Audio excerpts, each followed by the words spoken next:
and gentlemen, dear countrymen, I've been quiet for some time now, and many people have been asking me where the country is heading and where we are, and so I would like to state as follows.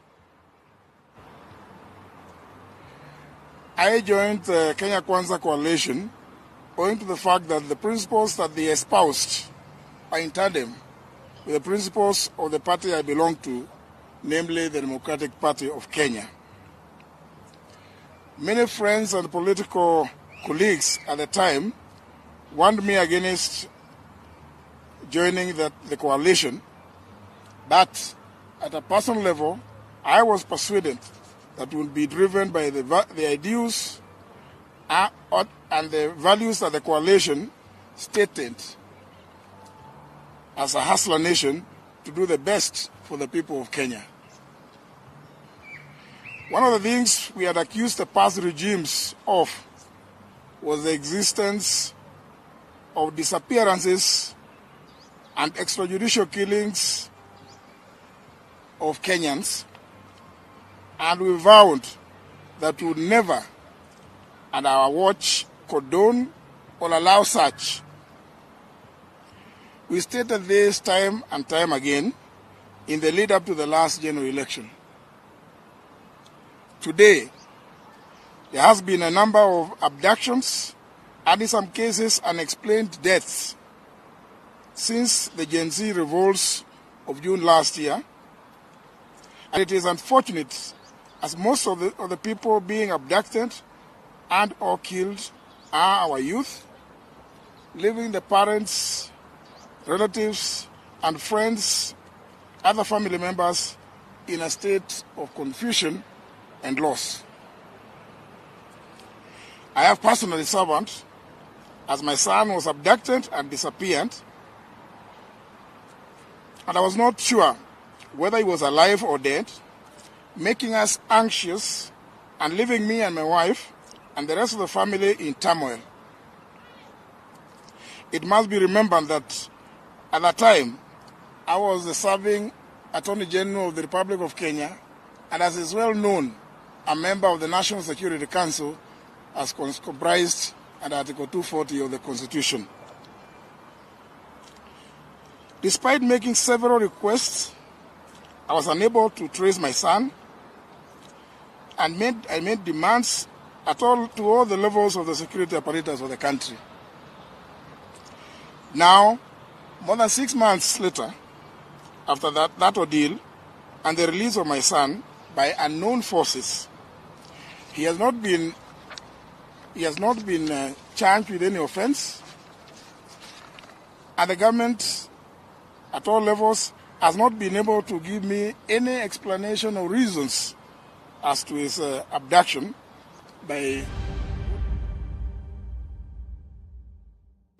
Kwa majina naitwa Gideon Kibet, kwa Twitter najulikana kama Yoko or Kibet Bull. So nilikuwa nataka ni confirmie Kenyans kuwa niko safe na nimefika nyumbani salama. So na niliweza kudropiwa at first, sikuwa nikijua ni wapi. So kidogo nikaenda mbele nikapata ni Luanda. Hapo Luanda nikatafuta mahali pa kukaa for safety mpaka ifika asubuhi ili nisafiri nyumbani. Pengine ulidropiwa saa ngapi? Hivi ilikuwa saa 9 to saa 10. Wakenya wengi? Hiyo tweet ilikuwa yangu. Ilikuwa nikitaka ni confirm kuwa to Kenyans that I'm safe. Pengine hali yako iko aje? No, sina majeraha yoyote kwa mwili. Maybe uchofu tu.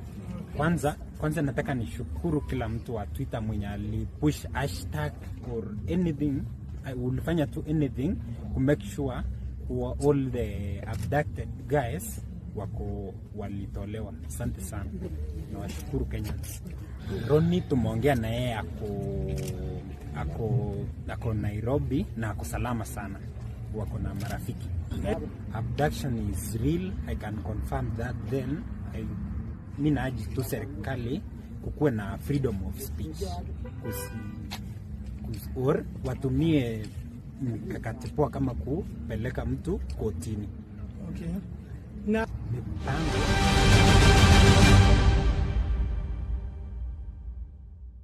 Politics, policy, and polity. Fanya Mambo, Happy New Year. Well, Happy New Year to you. How are you keeping? Extremely well, very happy. God has protected us, given us life, given us health. We don't take it for granted. You know, even seeing this year, kuna watu hawakuona, nilitwa matanga kadhaa around that time. Or people who were buried the other year, the people who died and then they didn't see this year. So I am lucky, I am blessed, I am happy. This is 2025, so I thank God. It's a good place to be. Yeah. Kevin, Happy New Year. You know, when you call me Kevin, you actually mistreating my identity. But you're a confirmed Catholic and Kevin is your name. Yeah, that is church name. Sasa tuko kanisa. Okay.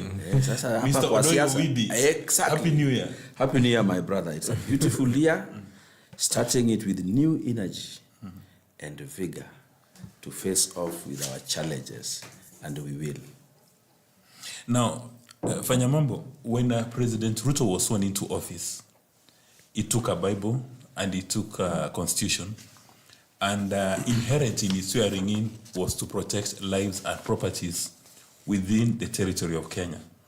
We've had so many abductions, and for most part of the time, the abductions have not been treated like statistics. But if you go through some of the names, you've got Gideon Kibet, Billy Mwangi, Bernard Kivuli, Peter Mteti, and Ronnie Kiplagat. These are not statistics. These are human beings. These are children. They've got parents. The National Police Service says they're not responsible for abduction. One would expect when they say that they're not responsible for abductions, then they ought to know who is responsible for abductions. Now, in the statements coming from the National Police Service, when they say they have no idea that there are abductions in Kenya, and they don't know who is responsible for the abductions in Kenya, it means they have no capacity nor competence for law enforcement. That is number one. Number two, if you're not very careful, the levels of abduction in Kenya would go to the level of some countries in West Africa, that it can easily become an industry. That people will be engaging in abduction for a fee. You know, they put up a ransom. A few moments ago, Honorable Justin Muturi, a member of Kenya's cabinet, at some stage serving as the Attorney General, says his son was abducted when he was the Attorney General and a member of the National Security Council. He says he made calls to the leadership of the security sector agencies, and nobody gave him an answer which he considered satisfactory. Would it not be prudent for a rational human being to come to the conclusion that the government of the Republic of Kenya has failed in its primary responsibility of law and order? Thank you very much. I think, first and foremost, this is a failed regime, totally and completely. When you have people who have guns moving around your country and abducting young people in your country, including the child of an attorney general in your country, and you do not know who these people are, and you cannot arrest these people, and you have no capacity to explain to Kenyans who is this who is powerful enough to arrest the son of an attorney general in the name of Justin Muturi's son, then you're a failed regime, totally and complete. You have no reason. The core business of government, number one, is to protect human life and then to protect property. So if you can't protect human life and if you can't protect property, what are you doing in power? These abductions are horrible. I've heard young people say, if we post Shif and Shah, the government does not see. If you post the airport and Adani, they don't see. If you post medical issues, they don't see. Everything you post, they don't see. But if you post Kasongo, if you post a cartoon, they see and they abduct. It tells you that this government is addicted to cartoons. There are people in this government who didn't watch enough cartoons when they were young. So they keep looking at cartoons where they find them, and that is what they are attracted to. I have heard somebody by the name of Farah Maalim using very unprintable words against young people in this country. Why are they not abducting him? He's insulting people. They said one of the reasons they're abducting people, the president told people that you have to watch your sons and they have to become disciplined. So it tells you something. And he says we are going to stop the abductions. Now, I have also told the parents of our politicians to watch their sons and to discipline them. And one of the things the parents of our politicians need to do is to tell their sons to stop telling Kenyans lies. And to tell their sons, to tell their grandchildren to stop having their matatus being driven carelessly in this country and causing havoc. I think it's unfair for a government to make it its primary business to fight with children who are young and defenseless. Let me tell you, they are saying that young people are drawing them badly in coffins. Why have they not drawn Senator Sifuna in a coffin? Why have they not drawn Senator Onyonka in a coffin? Why have they not drawn somebody like the senator for Kiambu in a coffin? When you stand on the side of people, when you defend what is right for the people hail you. I mean, Ndende Nyoro for the longest period was a supporter of this government. But right now, what are they drawing about him? They are drawing his schools. You cannot believe a county and a place that used to have jiggers predominantly now has got schools with Capro. And when people think about Ndindi Nyoro, the only thing they can do is paint him for the schools he's doing. So you're a government that lies to people. You're a government that does horrible, atrocious things to people. You take their children, you abduct them, you mistreat them, and then you come and lie to us that you do not know who is abducting. I think this regime has failed. This is a regime that should not be in power to start with. And finally, allow me to say this. If you want to, people tend to tell us that we say Ruto has been lying to Kenyans. I dare submit to you. Just the other day, we were sitting on this show when he went to Kayole on a Sunday and told people, mukienda Christmas. Sijui kama alikuwa anamaanisha Christmas ya 2028, mutakuta hii barabara imewekwa lami. I challenge every Kenyan who can go to Soweto to go to Soweto. Before I came to this show, I made calls. And they sent me videos of that road around. Hata pikipiki ya serikali jaonekana hapo. And this is a president who comes and he's getting claps in church at the altar telling people, mukienda Christmas, hii sikukuu mukirudi, hii barabara mtakuta imetengenezwa. Now, that is why this administration is shameless. Those are people who you cannot tell shame on you. It won't work on them. That nerve that you have that makes you feel ashamed when you do something bad, Kenya Kwanza doesn't have. So we have to think of alternatives ways to deal with this government. Because how do you stand and tell people, ni kama Christmas haitafika? Me, I don't know what goes in the head of state. Ati mukienda Christmas mukirudi, hii barabara itakuwa na lami. And cameras are recording. Now Christmas imeisha. We are in mid-January. Hata tumerudisha watoto shule.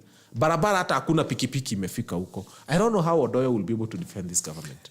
In other mature democracies like the US or UK, when the life of a single citizen is under threat, the president swings into action, law enforcement swings into action, because the raison d'etre of any administration is to secure lives and properties. Yes. Now, in Kenya, you've got cases of abduction, left, right, and center, and nobody has gone home. Nobody's taking a responsibility. It's business as usual.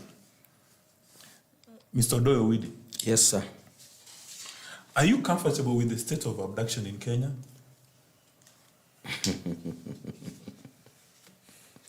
I am not comfortable with anything that is not good.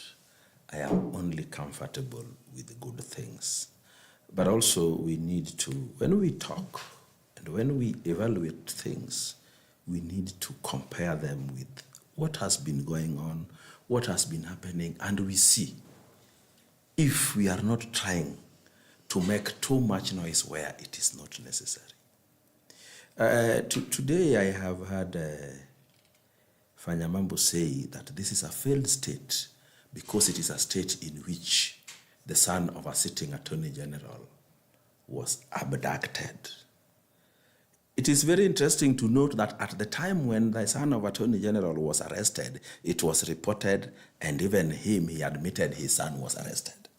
Today, when he feels that he needs to run out of this government because his clansmen have decided that they will only vote those who oppose this government, and he would like to be a governor in Embu in the future, he has decided to call his son's arrest an abduction. His son was arrested because he did not obey the constitution when they were doing the Gen Z protests. That is simple. I don't know what has suddenly changed. Now he thinks his son was abducted and not arrested. Muturi needs to learn to tell the truth. Mambo is telling us that this government should be able to tell us who is responsible for the abductions. Uhuru Kenyatta was unable to tell us who killed Msando. Uhuru Kenyatta today, until he left office, was unable to tell us who was responsible for the killings that were dumped in River Yala. And there was not this much noise. I am not saying that there is anything right that is going on. They are wrong. But if they are wrong now, they should have been wrong last year. They should have been wrong in 1963, 1969, 1978, and now. If that be the case, then I would interpret what is going on in this country very differently from what these people are doing. If the AG was a co-conspirator in the attempted coup against President William Ruto, hiding behind the so-called Gen Z revolution, then he had to suffer. He had to send his son to the streets to represent his interests in the seats, even though he sat in the cabinet with the president. And he has no business coming to tell us now that these things happened that way. Because he went to him personally and discovered that the people in that neighborhood would only vote somebody who opposes this government. And in any case, he is somebody who I think should be not sitting in the cabinet anymore. Even before he is fired, it is good that he keeps out of the cabinet. That cabinet, people take oath to keep secrets, to obey the constitution, to do good, and to serve the people. And he has failed in all that. So he has no business going back to join responsible Kenyans appointed to the cabinet to sit there. Number two, I have heard the media. The biggest problem today in this country is the mainstream media. Because they were captured long time ago. Unfortunately, they were captured when the government was largely asleep. They did not realize that the mainstream media was captured and put into the bandwagon and are co-conspirators in those who are attempting to remove President William Ruto from power. From what they report, morning to evening. They come and tell you that the youth are being abducted because they are anti-government, because they are opposing the government. But they also come here to tell us that the youth are being abducted for the simple reason that they drew the president in a coffin, that they reproduced a video of the president's wife naked. Look at those things that they do. They report that these people are being abducted because they are anti-government. The same mouth, there's something called oxymoron. The same mouth, they also report that these people are being arrested for the simple reason of what they do, how they insult the president. So which one do they want to stand with? And I've never heard them being anti-government. I've only seen them insulting leaders. Number two, Number three, Fanya Mambo was telling us, why hasn't Sifuna been put in a coffin? Why hasn't so-and-so been put in a coffin? Why haven't they done to these people what they are doing to the president? They are not doing it to them because those people are not the president. It is the president they want out. And it is not all Kenyans that want the president out. It is a small clique of Murima leaders who cannot stand anybody other than them being the president. Of course, I have heard people, they have sold to this narrative that the president is a liar, the president is a kidnapper, the president is all this, and they have bought it. Even today, if you go to preach Christianity in Mecca, there are some people you will be able to convert. Even if you now come to preach Satanism here, there are people you will convert. So if there are some Kenyans who have been converted, it is expected. But let me tell you, when President Uhuru Kenyatta decided to support Raila Odinga, and as a consequence, he was seen to be supporting the Luo, the people of the mountain rejected Uhuru Kenyatta, not because he was a bad man, but because he had decided to go with Raila. We went on, and as soon as we started governing Kenya, President William Ruto started to embrace and unite all Kenyans. And when he started to do that, Each time the Luo appeared in State House, Rigathi would go and say, this country, this government has shares. We can only appoint those who have shares.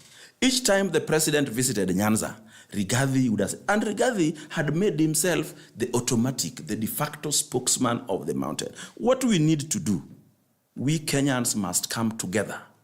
The leaders and wazees of Mount Kenya, the leaders and wazees of the lake, the leaders and wazees of the coast, the leaders and wazees of the Rift Valley, and come and agree that Kenya is for us all and we will share it, all the resources equally, including leadership. This idea that some people think that the only one who can govern this country is not going to work. Now, just a minute, Fanya Mambo. Owidi has successfully committed fallacies. Yes. And the first fallacy is that we've had abductions since independence. Yeah. So if abductions are taking place right now, then it's cool. They need to go on. That it's part of our culture. It is you saying that, not me. No. But you said that during all these administrations, even the Rivayala abductions, nobody complained. So the fact that people did not complain then does not mean that they keep quiet now. That is unacceptable. Number two, every rational human being is expected to protect lives and properties. Exactly. Especially in a country like Kenya, which has got a solid constitution, 2010 constitution. Exactly. That if there is any criminal offense, and Fanya Mambo will speak about it, if you come up with a cartoon or anything which is unacceptable, the criminal justice system in Kenya is alive and kicking. And then the question that you've successfully dodged is about abductions. Do we have abductions in Kenya? Yes. What are the facts? We have abductions in Kenya. Okay. So if you ask me many questions, I will forget. So let me deal with. When I talked about Rivayala, I was simply responding to the fact that Fanyamano was demanding that the government knows who does the abductions. Did he demand the government knows those who did the Rivayala kidnappings? Not that they were right. Not that these ones are right. It is because the government may not be able to know them so fast. They have to do investigation. They will know them one day. But if we still do not know who killed Tomboya, if we still do not know who killed Msando, if we still do not know who did the Rivayala killings, then why are we demanding that this one we must know now? And the president and the police have said time and again, they are yet to get to know who are doing these abductions. They will get to know. So I am not saying it is right to do abductions because they were done during Uhuru time. I am saying you cannot demand that the government know it now. How many crimes are committed in this country and we never get to know who did them? Why? This one is being done because there's a conspiracy to bring the government of President William Ruto down. Why? Because he does not come from the mountain. These things, I want to say them here so that I can go and also explain to the national... What is that body that is... NCAC. Yes. We need to talk to them. And we tell them, if I am lying, why this ABCD? I think... We have to tell the Kenyans the truth. You see, we can't allow this to go on. It will go on, but you can respond to it. Odoyo is trying to create a horrible narrative for this country. When you look at the names of the people who were abducted, in fact, very few are Kikuyus. There's Kibet there. The thing is, as young people, we have refused to board that tribal bandwagon. Because the narrative that Odoyo is trying to bring is that it is Kikuyus who have a problem with Ruto. And therefore, Kikuyus are always fighting Ruto. I mean, when Kibet puts the president in a coffin and they're abducted for that, it doesn't make him a Kikuyu. And if there is any connection with any Kikuyu leader who is sponsoring these young people to do it, let us be told. But the truth is, Musalia, this guy called from the president of Uganda, Yoweri Kaguta Museveni, decided to interfere with the affairs. Sasa yeye alichorwa kwa coffin aliyekuwa mpaka ameuma pamba kwa mdomo. So he will know that there is no opportunity that is available for us to accept a situation where we are going to have people coming to interfere with us. We have refused to be governed the way you people want. And by the way, you should take a leaf from Sifuna. Sifuna is a brilliant guy. Sifuna is saying ODM has got almost all its support intact. William Ruto has lost the mountain. If today Raila Odinga was to go into an election against William Ruto, the reason Raila would win is because if he just came with the votes he had in 2022, and Ruto comes without the mountain, Raila will be president. So it's easier to actually field Raila Amolo Odinga for president for them. I am not saying I campaign for him. I'm not saying I support his candidature right now. But all I'm saying is we are going to refuse this thing of trying to single out the mountain as a horrible place that cannot stand leadership from any other people. He's forgetting on that ballot there was Mwaure, who was a pastor. And Kikuyus voted for William Ruto knowing that he's Kalenjin. So you can't come and say that Kikuyus can't stand. In fact, the Kikuyus gave William Ruto more votes than Luos and even Kalenjins themselves. So you can't come and start trying to point the whole nation towards a direction of hating Kikuyus who made Ruto president. I did not vote for William Ruto, though I'm Kikuyu. But I can tell you, the Kikuyu nation voted for William Ruto. The Kikuyu nation gave William Ruto more votes than he got from his own backyard. More votes than the Luos gave him. And so to come and say that Kikuyus cannot vote for a non-Kikuyu or they can't stand a non-Kikuyu being president is a fallacy. It's wrong, and he should actually apologize to the Kikuyu nation for that. Because they literally made this guy president. Is your analysis biased to your national interest? No. My national interest, I have always told everybody here, is that we are looking at a country where we shall not vote for people based on their tribe. And that's why I'm a millennial, and we millennials and Gen Zs are working very hard towards that direction. The problem is we have his direction. The generation is always taking us back to those tribal numbers. And we are saying no. We are saying when people are drawing the president in cartoons and putting him in a casket, even non-Kikuyus are doing it. Even Kalenjins are doing it. Why? Because we stand for something very different from what they stand for. And let me tell you, these men and women of his generation will be thoroughly surprised. Unajua wanafikiria 2027 ni uchaguzi ya kawaida. Let me just tell you for free, 2027 will be very different. Because we have a bunch of young people who have refused to board this bandwagon. I wish you should have seen demonstrations that happened in Mombasa yesterday. I'll share clips with you. And these people came and they were saying no to this administration. And these people were telling even Joho, no, we are not going to follow you. We are going to follow our own path as young people. Young people are even saying that they want to go and sit their parents down and tell them who they are going to vote for the first time in 2027. So hata mkitunyima ID, let me give news to this government. Unajua nimesikia wanataka kuanza kuregister refugees. Muna register refugees na mmeshindwa kuregister Kenyans. Young people are every day crying here, paying 1,000 shillings to get IDs, and you're busy trying to register refugees into this country. We are not saying don't register them, but after you registered every Kenyan, and then umefika mahali umeuliza who else, na hakuna mtu kwa line, then you can register those refugees and give them IDs. So this administration is desperate to look for votes. That's why unaona people from Burundi wamejaa huku. But you know what? We are good Kenyans. We receive, tunabuy kahawa yao, tunawapenda. Hata tunauliza, by the muliacha nani Burundi? Mwisho afunge mlango. And this administration is planning to give them IDs. They are saying they are going to register even the refugees in Dadaab and every place. And we are telling them, why are you rushing to register refugees before you register your own people?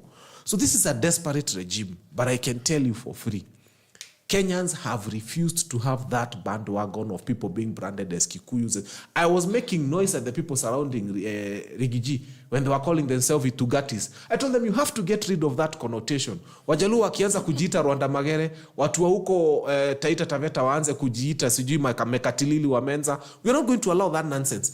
That tribal connotation of people calling themselves Itugati. Kwani the other tribes do not have some warlords who fought, you call yours, they will start calling themselves Oloibon or Koyot. We are not going to allow that nonsense. So even those people calling themselves Itugati have to remove that.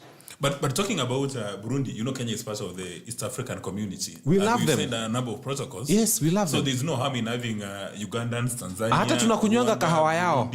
Even Kenyans. Hata ukimtumia M-Pesa, jina yao lazima yaishe na jina nini.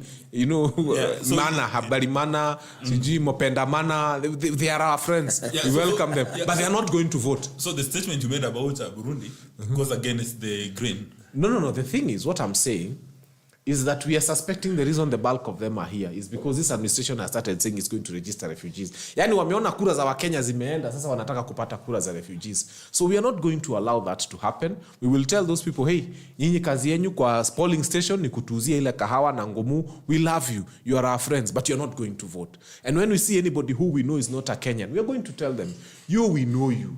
You've been a refugee all your life. You came here, we accommodate you. Kwa chai, kwa line ya kura tutengenezee mahamri, tuuzie chapati, be our friend, unaweza tusaidia kukaa hapo kura zikihesabiwa, and even to post on your social media, but you will not vote because you're not a Kenyan. But Fanya Mambo, are you not engaging in disinformation that No. Kenya will allow foreigners to vote? Why do they want to give them IDs right now? Are they giving them IDs or They voting want cards? to register them. Are they giving them IDs The or first voting step is to cards? give them IDs. The reason we have a problem with them being given IDs is one. Kenyans don't have IDs. Very many young people today are struggling to get national IDs. So kama mnataka kupatia refugee ID, for every 10 Kenyans you give IDs, you give one refugee. First, we register our young people. Once we are done registering our young people, let us start refugee. No, Fanya Mambo, you're a lawyer. You must have read international law somewhere. Yes. Then why you... Let me tell you. Fanya Mambo with many words. Let me tell you. Fanya Mambo is simply telling us he can go into people's hearts and know what they want to do. You telling us they want to give the refugees IDs. Is this Imetangazwa wapi? I'll give you. Situko hapa. I'll show you. You know, my brother, I did not say that only Kikuyus are abducted. And you are challenging me on things I have handled here. I told you that when you preach a gospel, there are people who will get into it. I'm not saying the Kalenjins would not get bought into this bandwagon of Ruto is bad. There are some who will be bought. And one of them is that Kibet you are saying put the president in a coffin. And sometimes he may not have been bought by the gospel only. He may have also been bought by money. You know, politics is an interesting thing. We know the questions the people would ask. So we try to answer them in advance. If all these people who are doing this to the president were all from the mountain, your scheme would fail. That is why you must go and look for Nyango somewhere, Kibet somewhere, and all those, and you bring them together, and they do this. You once told me that, even in weddings these days, they sing such things, even weddings in Bomet. Let me tell you, if you want these people to sing these things, even weddings in Sugoi, they will do it, because money can buy anything, everybody has a price. But I also must tell you that you are telling me about Sifuna having a good and brilliant man. Sifuna started being brilliant the day he started opposing the broad-based government.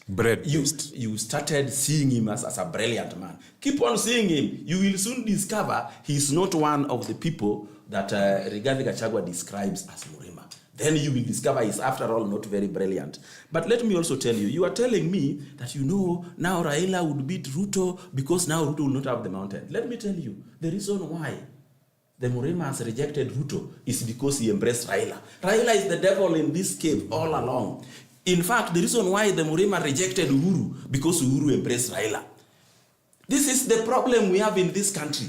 In fact, if Raila would run away from Ruto today, he would be Jamba in Mount Kenya again the way he was in 2002. This is the man who lifted Kibaki from hospital and put into State House. His father lifted Kenyatta from prison and put into State House. But when it reached 3 years after that in 1966, there was Limuru 1 to ensure that Jaramogi does not even continue to be vice president of Kenyatta. 2 years into Ruto's presidency, the Murima have decided that Ruto must not continue to be president. That is why I'm saying, wazee wa Murima, wazee wa Rift Valley, wazee wa Lake, wakuje pamoja sisi tuongee hii maneno. Because this is everybody seeing. I told you, everybody is talking about, we must be told who is doing the abductions. Why before we are told who did the Rivayala killings? That is what I'm saying. I'm not saying Rivayala was bad and this is good. No. I am saying we must be told. You are telling me that even Mwaige Mwaura ran and the Kikuyus did not vote for him. Let me tell you, there was a time Raila Odinga was going for Kibaki to be president. And Orengo ran and they rejected Orengo. Do you know the reason? Mwaige Mwaura, he was not a credible presidential candidate. He was not credible. He can go nowhere with that contest. So the Kikuyus know they are not stupid people. Just like the new Orengo was not going anywhere. So they followed Raila into supporting Kibaki. It happens, not just that one.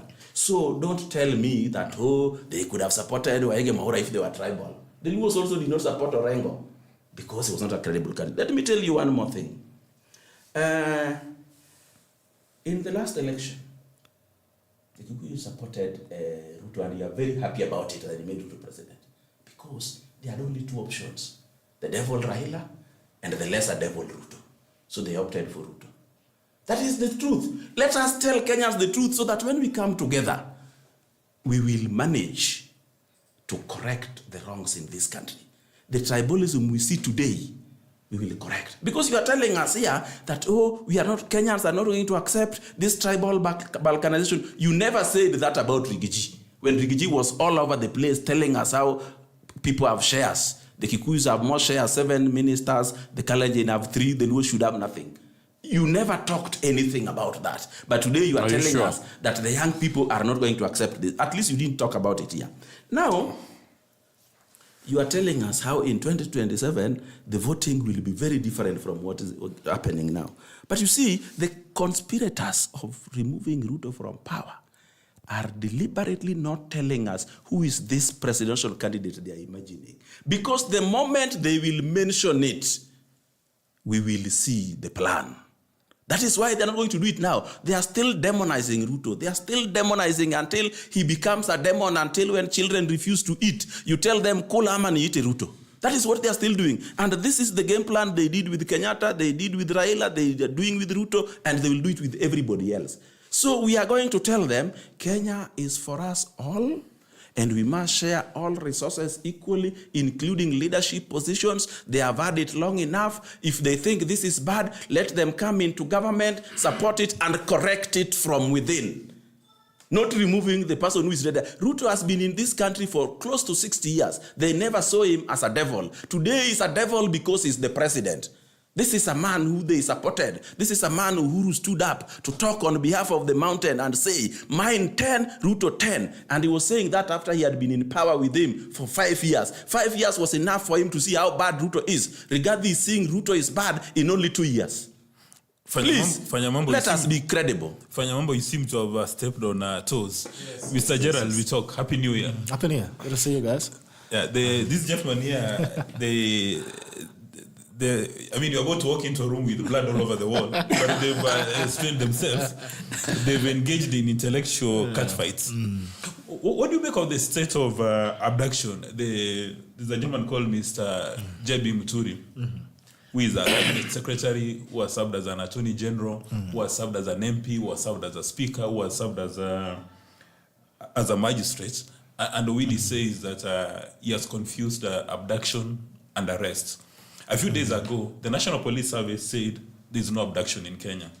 But one would have expected for them to go the extra mile and say, or rather, they say they're not responsible for abductions in Kenya. But they don't know who is responsible for abductions in Kenya. First of all, I think the issues of the name, the word abduction is becoming a fancy word, and it's often being misused as well. And I think we also have to be careful in how we classify all these conversations. And at what point do we differentiate between abduction and arrest? Because on the classical case of J.B. Muturi, which happened last year in June, and I wonder, yes, the son, and I wonder why it has taken him all those months for him to speak on it. He had a chance to speak about it in June last year, and it was an open case. It was, he says himself that the son was arrested, he spent time in a police station overnight, and was released on a Sunday. So in short, as a lawyer that he is, he knows that he's speaking about an arrest, not an abduction. So when he terms it at this point as an abduction, then the mischief is very clear. And secondly, I had my brother here, Fanya Mambo, of course, being the politician he is, he was saying 2027 candidate. Yes, 2027 candidate. And these guys are good. They are doing their work very well. So if he was speaking as a lawyer, of course, you would have looked at it as an arrest. But speaking as a politician, it's an abduction, and it's more fashionable now to call it an abduction. Last year, June, the demos were there, and people arrested, not only J.B. Muturi's son, many other young people were arrested, either in town or later after the demonstrations. And he said that if J.B. Muturi, being an AG and a minister and someone of profile, if his son could be arrested, then what happens to the other Kenyans? He's telling us that we are living in an animal farm where we should treat the AG's sons and daughters and the politicians' sons and daughters differently from the rest of Kenyans. I think there's nobody who's above law.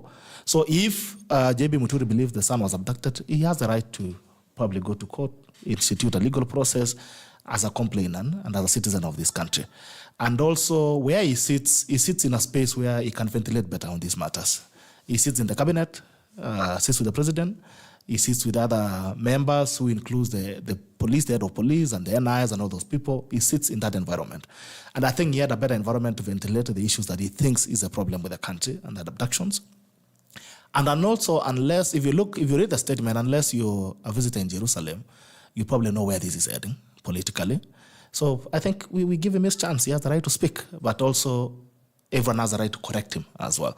And I think what he has done today, not only, it goes a long way to incite the feelings of Kenyans, which already is being widely incited.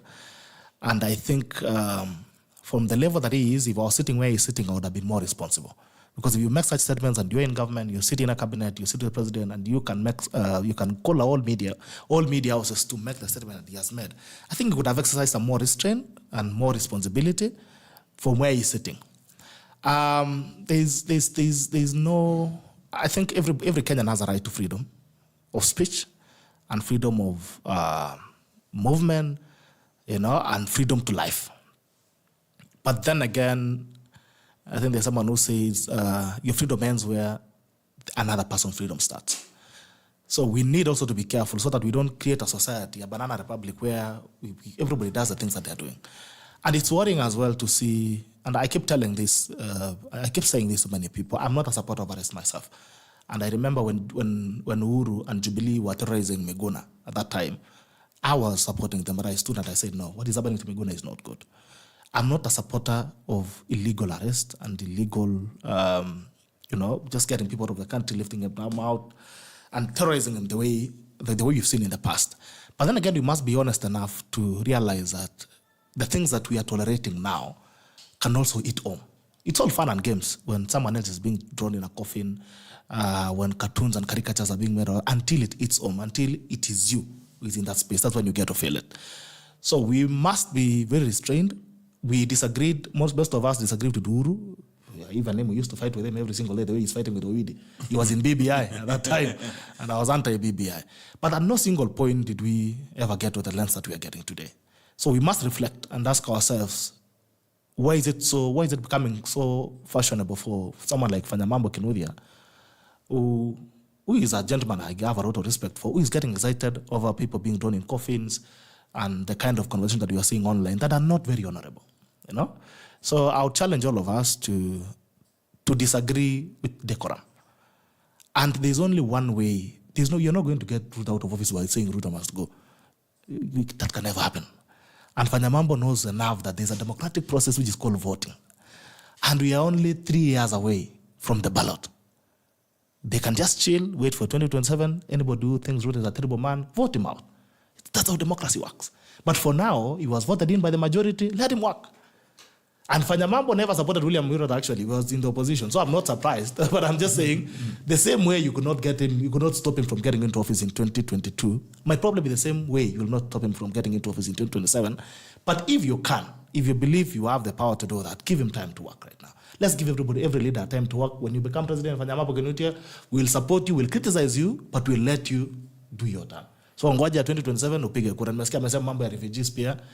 I think this year we need to give Fanya Mambo Kinuthia a cup to the trophy propaganda. This guy, if he spins propaganda, I think he spins to himself first. I mean, there are laws.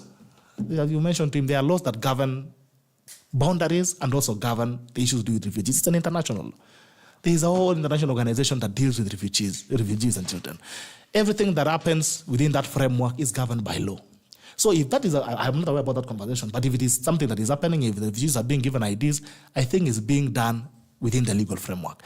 And what tells, if I give a refugee an ID, what is the assurance that he's going to vote for me? Why does he believe that if 100,000 refugees get IDs, they're going to vote for William Ruto? I mean, they're not robots.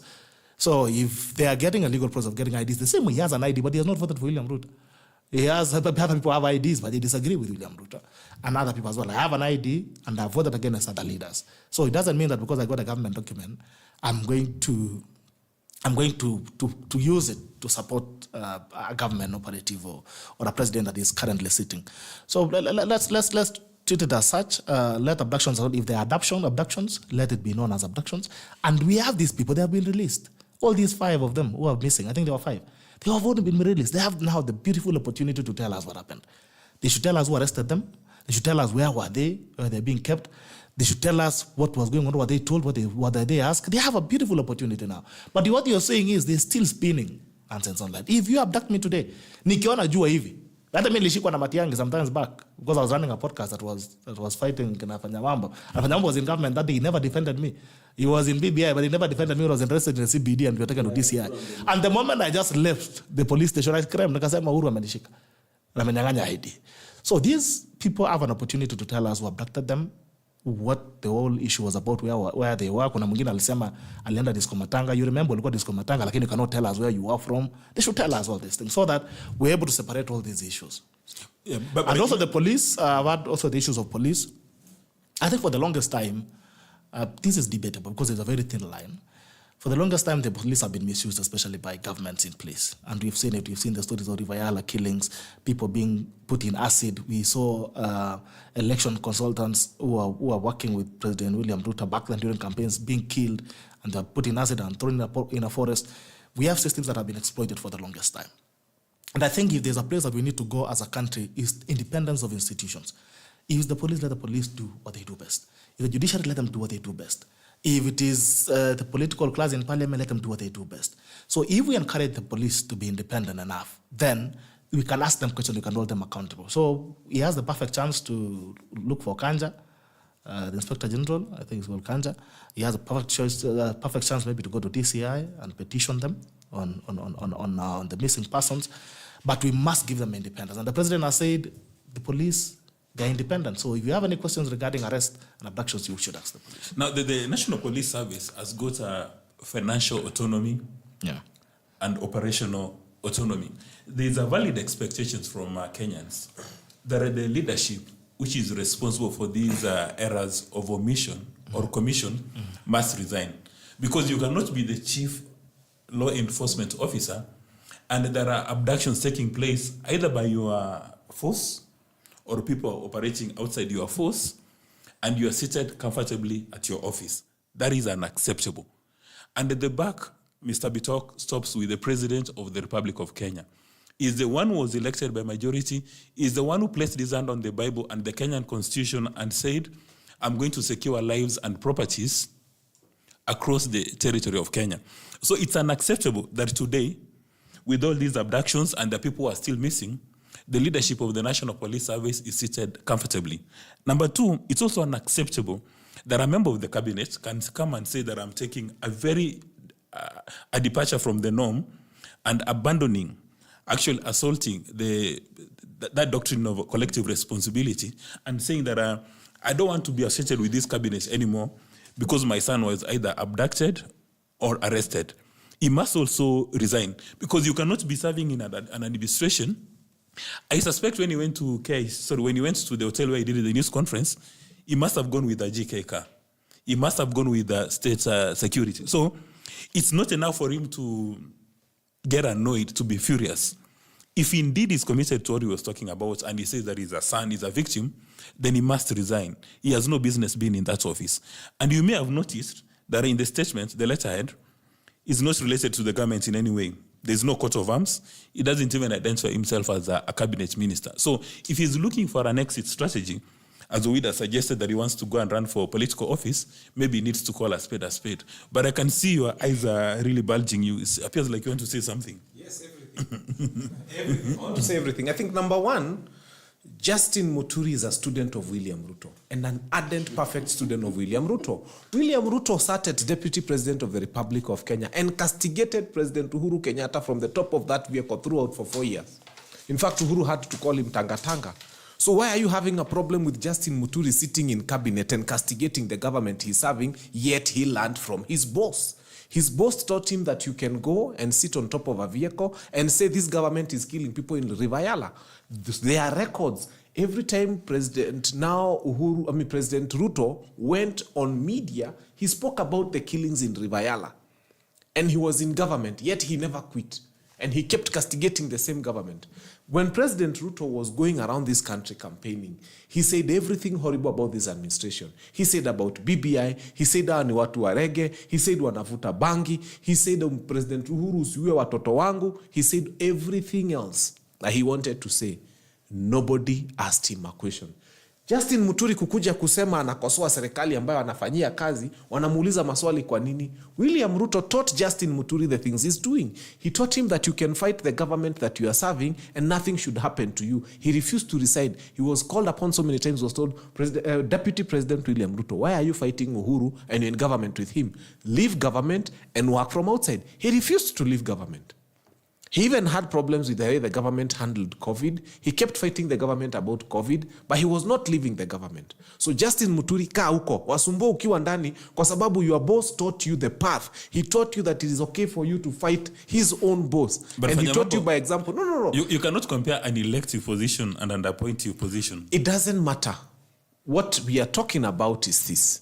You cannot come and say you don't like the government you are in, because now you're deputy president. I mean, Refugee has been punished by William Ruto for appearing to fight the government that he's part of. He's been punished.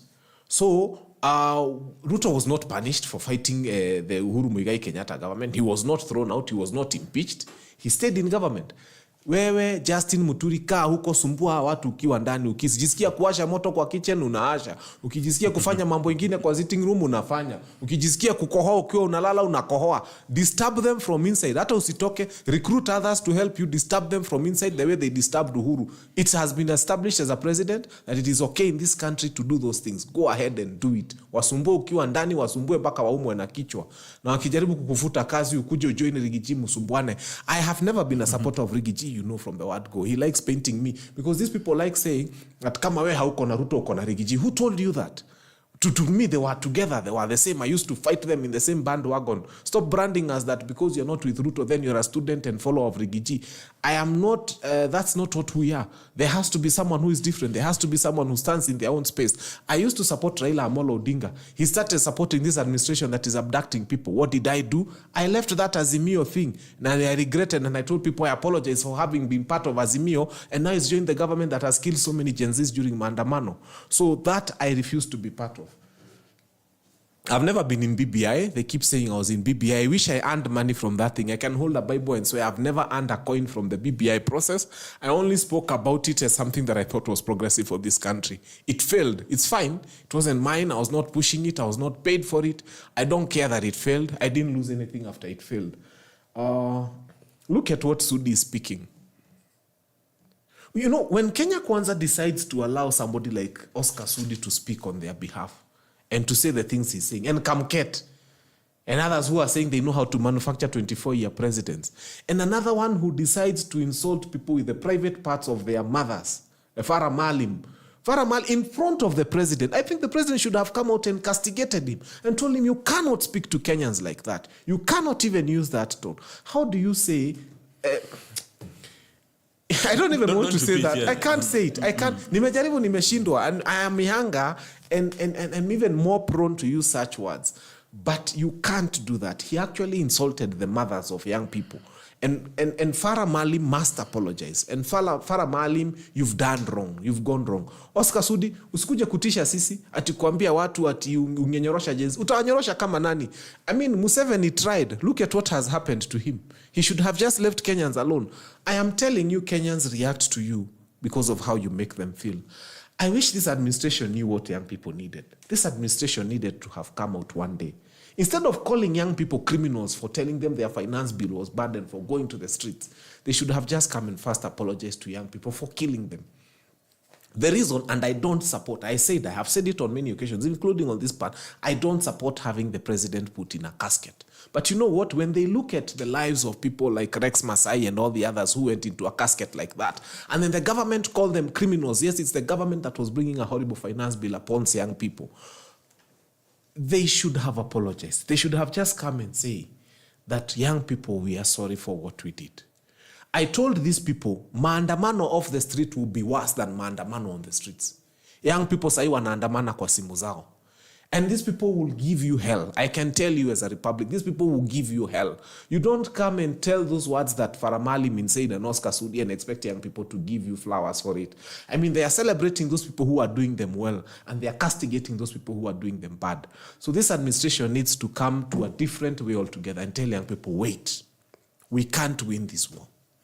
Na nimewambia kama mnataka kupigana na watu young, tafuteni SGR mu abduct na SGR. Abducting people in Subarus is not going to work. Sasa mumeenda mpaka kwa Axio, mumeenda kwa Allion, soon mutaanza kutumia tule tugari tudogo twa Uber. I am telling you for free, look for SGR muweke all the people who, even young people now are making poems in the whole class, and they have 7 children and they are saying a poem about the lies of this administration. So kama hamuna SGR ya kuabduct watu, forgive up. Then expand the cells, expand those torture chambers that you're taking people to. Because it's going to get worse. Because you continue telling people in condescending languages and tones, and you expect them to be nice to you. We shall be nice to those who be nice to us. I have told young people, stop putting these people in caskets anymore. Wamekataa kunisikia. Na nikiwaambia watafikiria nimepewa pesa pia wanichore kwa sanduku. So mimi sitaki kuchorwa. So I'll just tell young people now, I mean, these people have called you those words they've called you. And if tomorrow you see Faramalim with AI, because nimesikia mpaka yule mnyama wanataka kutumia kumuassociate na huyo mnyama, I don't even want to mention. It's his problem. He's looked for that problem himself. It wasn't necessary to say the things he said. He would have found a way. You know, he's a father. Actually, that guy is over 70. I wish he came and said, watoto wetu, naona kuna mahali tunaenda vibaya kama nchi. Na naomba kama kuna mahali generation yetu tumewakosea, tunaomba msamaha. And if there is a place we can meet as young people and older people and have a meaningful conversation on how to build this nation, we will do it. When you speak to young people like that, they are not idiots. They are not foolish. They will listen to you, and they will come and they will say, kuna mse fulani anatutambua. And they will have a conversation na huyo mtu mwenye anawatambua. But endelea kuongea kama Oscar Sudi, sahi kwanza naona ako na PhD. Now, unajua, anyway. Now, Fanya Mambo, before you come in, a member of the audience has made an observation that the Public Service Commission invited Kenyans to apply for positions of principal secretaries, that 2,517. So a member of the audience is asking that you are probably bitter because you did not apply, and maybe because you knew even if you apply, you wouldn't be shortlisted. To start with, I don't want to be a principal secretary in this administration. A principal secretary for the implementation of lies. You come to Kayole, you tell people, mukienda Christmas, mukirudi barabara itakuwa na lami. And then you're the PS in charge of that ministry. Watu wametoka, ama alikuwa anamaanisha Christmas ya 2028. Watu wametoka Christmas, sahi wamerudisha watoto shule. If I am the PS in that ministry, what will I come and tell the people of Kayole? So watanipiga na mawe. Kwetu Lenana hapa, tuliahidiwa kabarabara, kana kuanga 700 meters. Hapa Lenana school hapa. Hapa. Na ni president alipronounce akasema hii barabara next week contractor kwa site. It's been 3.5 months. Hakuna contract, hata hakuna pikipiki ya serikali imekuja. I did not apply. I will not apply. I am not applying to be part of a government whose principal mode of operators is lying to Kenyans. And then you are there, you are the PS, you are being told to implement a lie. Owidi, I'm not going... And as I finish, let me tell you. I have a friend who was doing a very nice video here. They said they took a book and decided to write Ruto's promises since he became president. So akajaza book ya 180 pages, then they bought another one, they filled, and another one. So they have 3 books of promises, and they keep those records, and they have the promises and the dates. And then they're trying to tick the ones that have been, you know, these 2 years that Ruto has been president, this Captain Traore has been president for 2 years as well. The difference, day and night. Can you imagine a dictator who has no vote doing the things that are making people happy, and a president who has votes doing the things that make people unhappy? A dictator hana kura, but he's trying to tell the people of Burkina Faso, now I want to allow you to elect. Wanamwambia hakuna mahali unaenda. The same 2 years. Kwani 2 years za Burkina Faso ziko na 1,000 days, lakini 2 years za Kenya ziko na fewer days, because It's the same period. This guy has achieved so much for his people. He's doing so well for his people, and they are happy with him. Yet you have now a person elected with more than 7 million votes, and people are just keeping to remind him every day he must go. I think your statements around Captain Traore confirms what Mr. Bitok indicated, that you can easily get that trophy around propaganda. But Kevin Owidi, I'm not going to ask you whether you applied to be a PS, but I remember with the audience that said that anytime you open your mouth, they can predict with 100% level of accuracy of what you are going to say. That is called consistency. Let me tell you something, my brother. It is good to be a talker and not a doer. You know, this conspiracy against President William Ruto is very well organized. There are people whose job is to just talk and incite, and there are people like Fanya Mambo. They incite those boys into trouble, but they don't care. You know one thing that was very, very interesting, when those boys were released, I'm talking as a student of social psychology, they were telling us that they are not in the frame of mind to tell us anything. Mad people don't know they are mad. Insane people don't know they are insane. But those ones knew that they were waiting to be coached on what to go and say. Let me tell you, my brother, we can see you.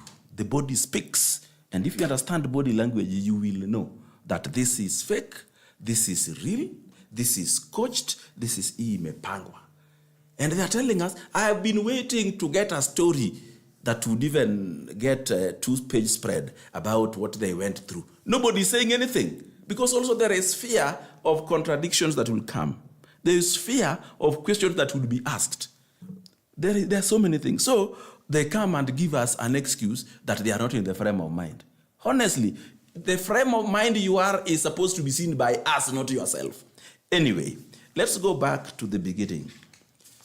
Let me tell you, I intended to tell you that President Ruto will be re-elected. It will only become clear when his opponent will be declared.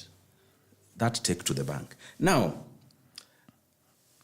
you know, when you come and tell us, now the buck stops with the president, Mara stops with the police, they must tell us this. What happened that worse things have happened in the past and we were not told to be told these things? You are telling us that a cabinet member has gone against collective responsibility, and it is something that has never happened. And let me tell you how it has happened before. In 2005, President Mwai Kibaki dissolved the cabinet then. And then in that cabinet, there were people who were belonging to Mrengo wa Raila. He appointed some people back into cabinet after that. Do you know the party that they had formed called ODM then prevailed upon them, and they all rejected those positions except Raphael Tuju. And you know why they rejected them? Not because they had believed in anything worth it. It is because they believed that if they don't reject them, they would never see parliament again. This is Muturi, where he finds himself in. The seat in Embu is going to be available for grabbing, Ilea governor. Fanya Mambo, you know, when you sit here and tell us that Ruto castigated Uhuru Kenyatta for 4 years, you forget the first time when Ruto was called Tanga Tanga. The first person to fire a salvo at the other was Uhuru Kenyatta. And let me tell you the conspiracy. Uhuru Kenyatta did not want to go home. He wanted to remain in power. And so he knew Raila Odinga had run out of money, had run out of support. If he was going to support Ruto, just imagine if Uhuru rallied the mountain to Ruto, Raila would have not even run. But do you know what happened?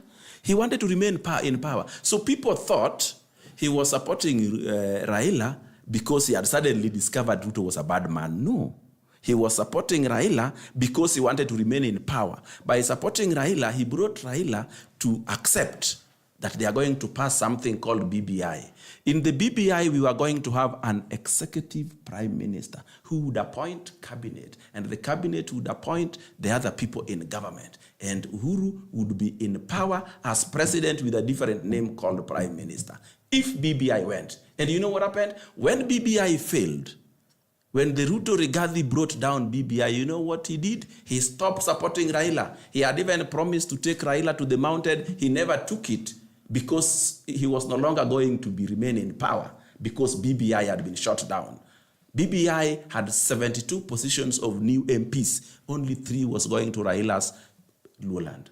Because he wanted to be elected the prime minister by parliament in such a way that Raila has nothing to do about it, even if he were to be the president. So this idea that they must remain in power under hook and crook is the reason why Ruto was betrayed. And why Ruto was hitting at Uhuru for those 4 years, if he ever did, was Uhuru had defected from government and joined the opposition and was campaigning for the opposition then. That is the fact.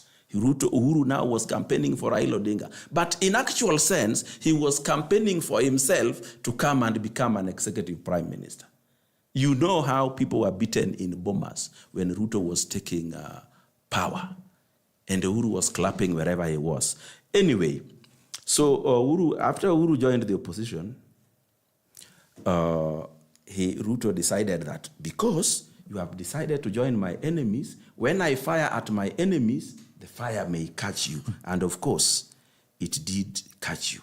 This man called Refugee did not even defend the people of the mountain after the post-election violence. What he's trying to do now that he's pretending that is defending them is because of his personal interest. And I am telling you, you will cry under the hands of this man called Refugee because you are creating a monster which we created in Luoland when we brought Raila and made him a god.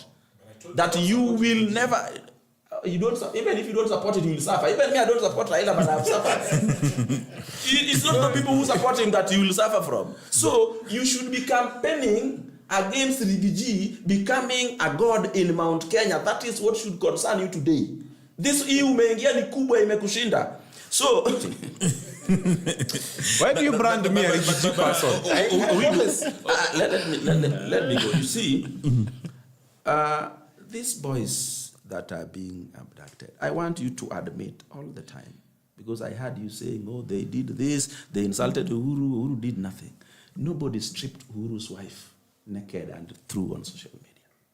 Nobody took Uhuru and depicting him as dead. Nothing can be as painful as that. Somewhere in the Bible it is said, there are certain words that are more painful than a sword through your chest. And I don't see why these people are busy telling us the government or whoever is doing the abductions, of course you are trying to tell us the government, we know it is not, is doing something very bad, but they are saying nothing about the crimes these boys are committing. Even the media, if the media is sure that they want to correct this country, with the same vigor with which they use to castigate those who are doing the abductions, which I believe it is the anti-Ruto conspirators, they should also, with the same strength and vigor, tell the youth to stop doing what they are doing. In fact, incidentally, I also advise the government that what we can do, these people who are committing crimes in the name of freedom of speech in the social media, let them be arrested, taken to court. Of course, the anti-Ruto axis will pay for them bail and bond and all that, and they'll come out. But you see, if they recommit those crimes, they will not be given those bails and bonds at whatever time. So the next thing is, tell them to be very careful. Next, some of the things President William Ruto tolerates in this country, no president will and has ever tolerated. Give it to him. Give it to him. In fact, these people who you say have been abducted, if they were really abducted by the president, what would he stand to gain when he abducts them? Because he has the powers to do so many things. Why would he bend on such simple things like abducting people? I think we are just being not... but also you have told me something about Rex Masai. Every day I come here, is Rex Masai greater than baby Pendo? An innocent baby who did not know even how to pronounce the word democracy. An innocent baby who did not know how to pronounce the word mandamano, who died through a bullet in an Uhuru regime, and you forgot that the buck stops with the president because... Anyway, let me not say that because. So, Baby Pendo, let me not talk about Tomboya, Msando, and everybody else. Let me just talk about Baby Pendo. It is closer and better to compare it with Rex Masai. Rex Masai was an adult. capable of taking responsibility of what they were doing. Rex Masai was in the streets when they burnt whole buildings with people inside. 6 people died in a house in this town during that. Which house? That house is called Sunbeam. That is a different story. There were 2 houses It was not burnt by Gen Zs.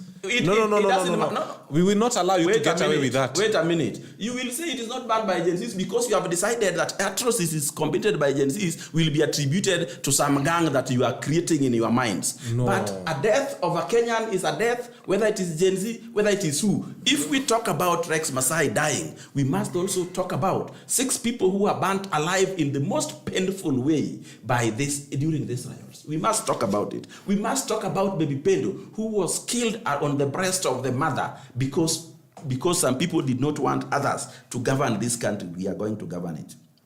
So, my brother. No, allow me to just interject. 2 seconds. Just 2 seconds before you go there. Yes. Please, don't get into the nerves of Gen Zs. Let me tell you. When Maandamano was happening, I'm just telling you. I have 2 Gen Zs in my house also. When Maandamano was happening, my good friend, we saw young people carrying rungus and batons into Maandamanos, and the police did nothing to them. But they were beating the young people who were carrying flags and water.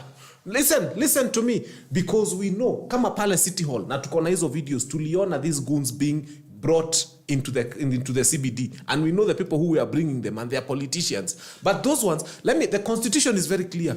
You have a right to demonstrate unarmed and peaceful.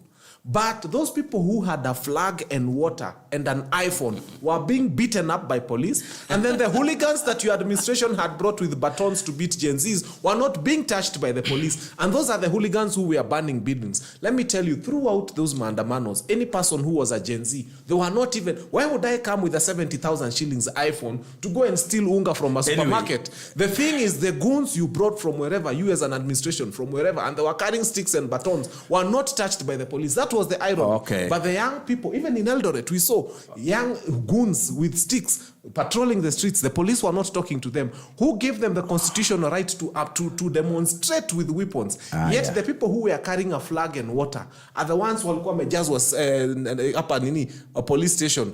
So that one we cannot agree. Okay. We cannot agree. Your administration was wrong. It was wrong. Na hizo nyumba zilichomwa na hawa kora wenyu walikuja na okay. Our Gen Zs did not burn anything. Okay. Yes.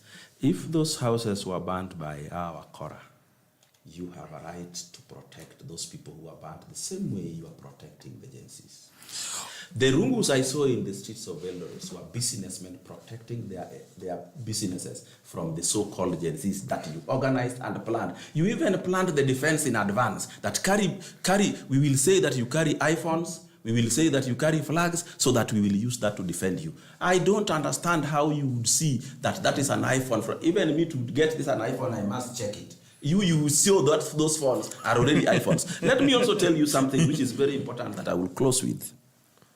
About saying that Ruto is a liar. Ruto you wrote 3,000 pages of lies. Even if you are given 180 pages times 4 of lies, Ruto would still be talking today, telling those lies. Please give us propaganda that is. Kayole imejengwa. Kayole imejengwa barabara. Wait. That Kayole cannot fill 180 pages. Let me tell you. Tell us lies which are buyable, which we can believe in. But let me tell you, there is no bigger liar than President Uhuru Kenyatta. He told Kenya... He's not in power. Wait. Of course, when he was in power, you were an adult. You should have told him the same thing. If Ruto resigns today, will not fight him. Okay, wait. President Uhuru Kenyatta gave us the big 4 agenda. The one President William Ruto is trying to correct today. He told us universal health care. I was myself given an official letter with emblem that I attend the launch of the universal health care in Kisumu. Did even one person get treated through the universal health care? Nobody.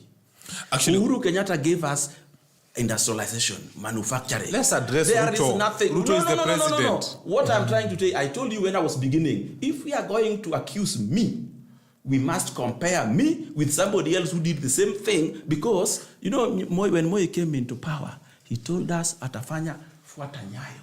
Atafanya nyayo ya Kenyatta. Okay, as we wrap up. None of the big 4 agenda ever took place, but nobody called Uhuru Kenyatta a liar, because people who have conspired to call Ruto a liar thought Kenyatta was one of their own and they must protect him at all costs.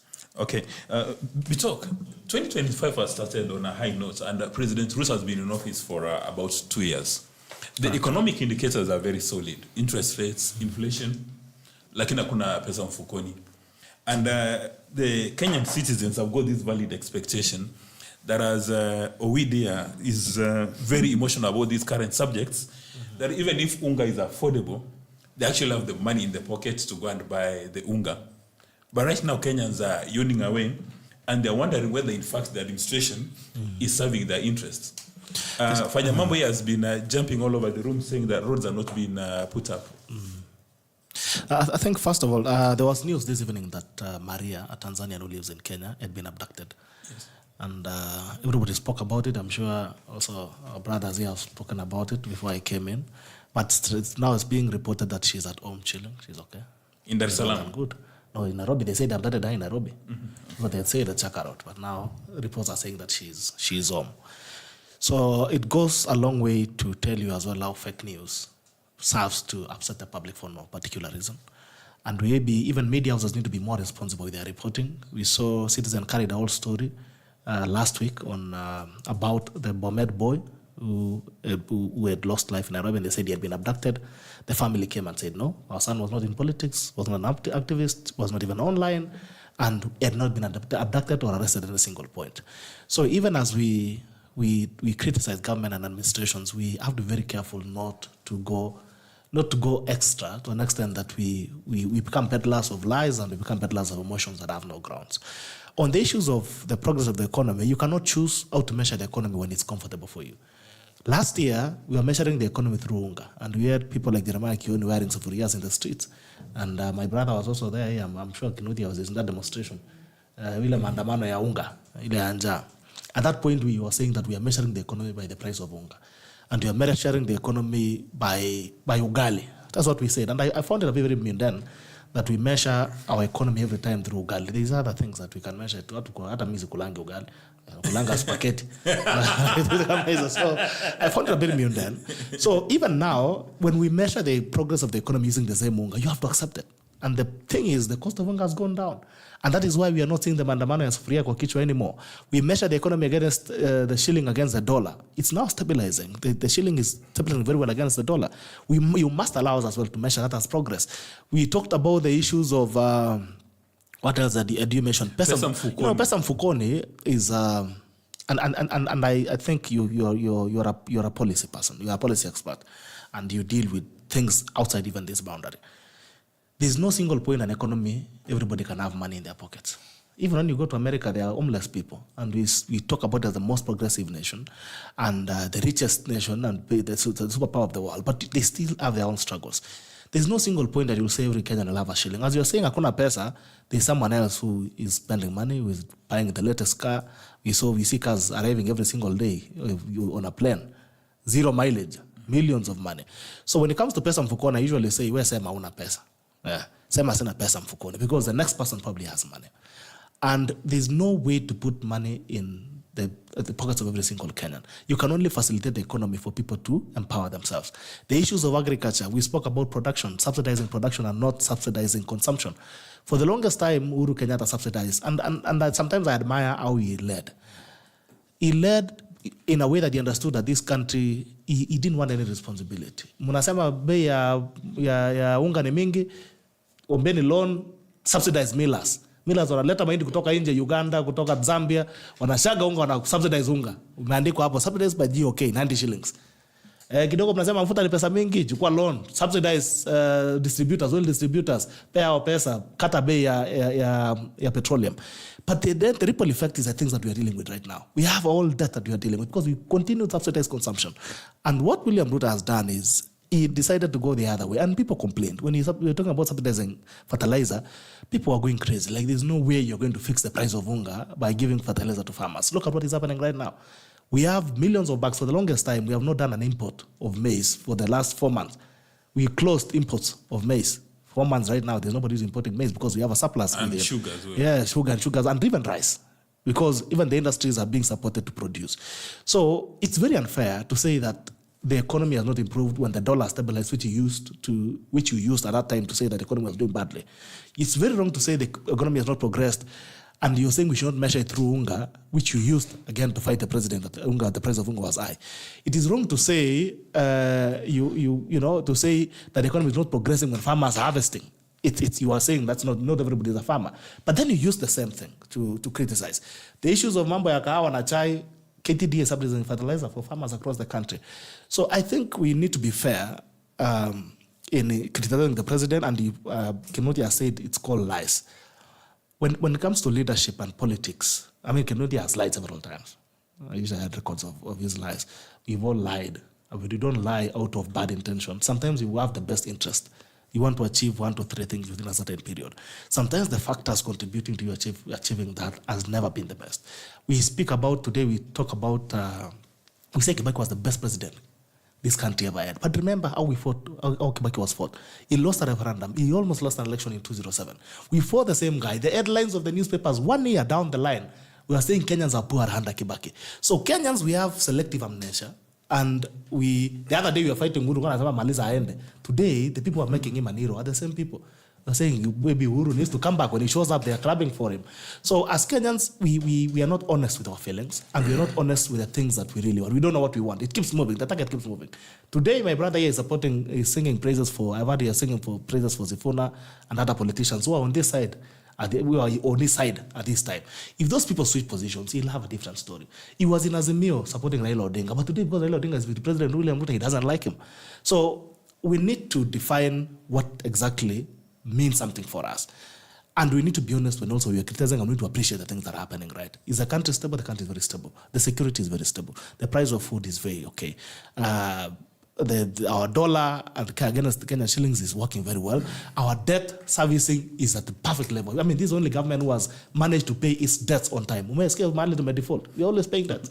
So let's appreciate one needs to. Gerald, remember the audience says that he has seen you at State House a couple of times and says that a number of President Ruto's signature events have faced a lot of opposition from people, because the administration engages in policy dissemination instead of policy communication.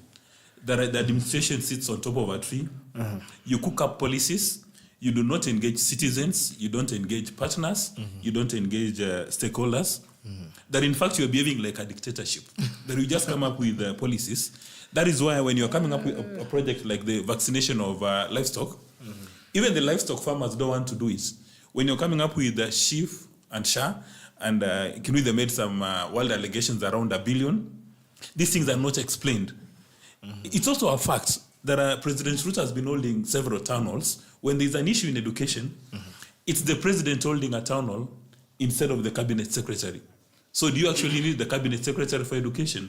When it's about the healthcare reforms, not long ago, Deborah Baraza appeared before parliamentary committees, and she had no clue. She couldn't explain how the payments are going to be done. So how come this administration has got a number of people that even somebody who wasn't going to a very good school can actually tell that these 4 officers are incompetent? Is it because the president is running a one-man show? There is the president, is the deputy president. In the last few days, we've seen the person who was appointed as the deputy president actually doesn't behave like a deputy president. He appears lost. So is it that we have a president who is the deputy president, who is combined all the cabinet dockets, and is also all the principal secretaries? Why can't we just give him all the flags in his car so that we know where the buck stops? I don't know. I don't know how a deputy president should behave. If there's a guideline on that, I'll be more than happy to read it if you have it on how a deputy president should behave. And also, you must appreciate the demeanors of different people. People are met differently. We all structure differently. Fanya Kinuthia could be more abrasive and more aggressive, but it doesn't make him a bad leader. You could be, I know you as well, you are more reserved and you're more quiet. It doesn't make you a bad person. So we must appreciate demeanor. And it doesn't mean that. And he said it the other day, he said that you guys, you see me, I'm quiet, you think I'm a coward. So maybe we need to see the clause, that's what you want to see. But then I think the business of the deputy president is to work. If you ask me, if he's doing what he's supposed to do, he's okay. but you cannot measure his worth as every president by how abrasive and aggressive he gets, or how many people he abuses in a day, or which regions he defends. I think Kindiki is really good, and it takes every other Kenyan can feel comfortable dealing with him, because it does not have any trait that equates what we were seeing the other time, where some people are feeling uncomfortable, like Owidi. Owidi probably could not have tea with Refugee. Alikuwa amesema this is where he's leaning. And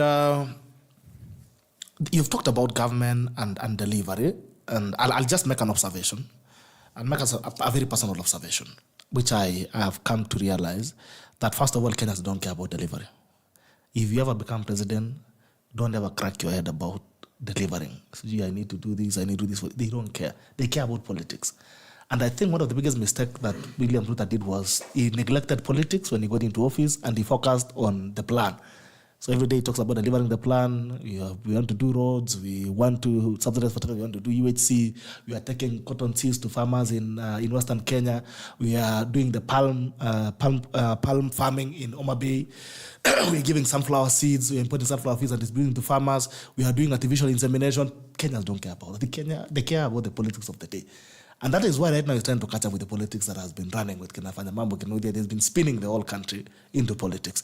So one of the biggest mistakes I think he did is he mismanaged the politics. He loved the politics, and he thought Kenyans care about delivery. He thought Kenyans care about manifesto. This is the only president actually that has stuck with his manifesto. Uhuru Kenyatta gave us the Big Four agenda. We never saw it. It kept moving. Sometimes it's PBI is expanded. Sometimes he's doing one thing on a corner. Sometimes he's building Mau Road. Like, it was nothing very clear about what he was doing. Kibaki has what in his first term. The only thing that he did was free education. But most of the things was pata potea. In his second term, he's now invested in infrastructure. So let's be fair enough to give William Ruto his flowers.